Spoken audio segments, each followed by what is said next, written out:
Okay, I have taken a dish towel, a thinner one, and laid it out on a clean, dry countertop and shook over that powdered sugar and cinnamon mixture. You might use cocoa and powdered sugar or just powdered sugar, and that's to help when you turn out the cake so it doesn't stick, because you're going to be rolling that up in that. Okay, I just pulled this out of the oven, and 325 again it came out of. I added an additional 10 minutes, I think it turned out to be. And I want to show you the color of this, how it turns out. Basically, it's almost the same color as when you put it in. But you can see, hopefully, the browner edges are a little bit more brown. And also how it's pulled away a little bit from the edge there. You can see on the short side. And that is when I know it's done. And everybody's oven is a little bit different. Now to help this come out a little bit easier, it's hot, so you're going to hold on. These edges are good, but if you go along here, it's going to help you pull away the wax paper. Just even along the top of the short edges. Real quickly. A sharp, thin paring knife is what's nice for this, to cut along the edges, but any paring knife. The thinner it is, the quicker it's going to go along the edge there. The long edge, you saw it just went really quick there. And just hold it along the edge like a little wedge. Oops, it's sliding a little bit on me. And cut it. This is again on the wax paper side. I'm cutting a little bit to get it to pull away. And now it pulled away from the side, so it's kind of like a push-pull kind of thing on this side, the short side. But on the long side, the batter comes up a little bit higher past the wax paper, so it's going to stick a little bit. Coming out. Okay, that's good enough.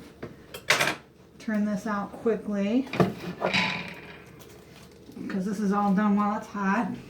I'll hold it on this edge, and we're going to just dump it out. Now that sets up a little dust cloud. I don't like to breathe that in. It does make me sneeze a bit.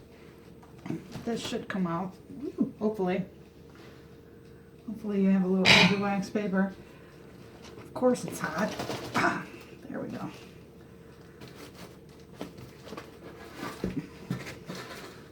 Okay, it came out there. Now you need to pull the wax paper away. And if you cut it on that edge, see, just get along the perimeter. Pull up the edge. And this will peel away nicely, I think. That's why all the liberal greasing is done. And just pull it away. It's still steaming. There we go. That's good to go. Set that aside. Now we're going to roll immediately.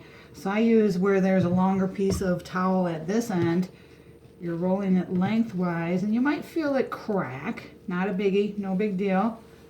We're going to roll this up tightly, not real tightly, loosely.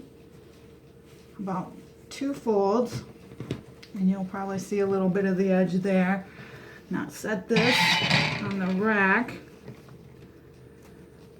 Oh, I was going to, actually I'll unroll it for a second.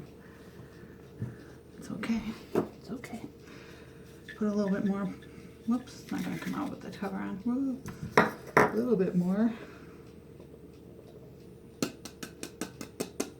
might be a little more liberal than I wanted in that place, because I had the cap on. That's all right. Happy accidents, Bob Ross would say. Mix it around a little bit. That's good enough. Roll it back up. Like I said, it's about 1. And you see how I'm using the edges here, the ends? 2. It's like a little candy roll. I believe this is called a jelly roll cake. It's long, so I put it on this shorter rack on a diagonal. I'm going to just fold these over a little bit, and I'm going to go put this in my cold room. And that's it for this stage. We're going to let it cool completely outside. Not outside, in the colder room, in another room.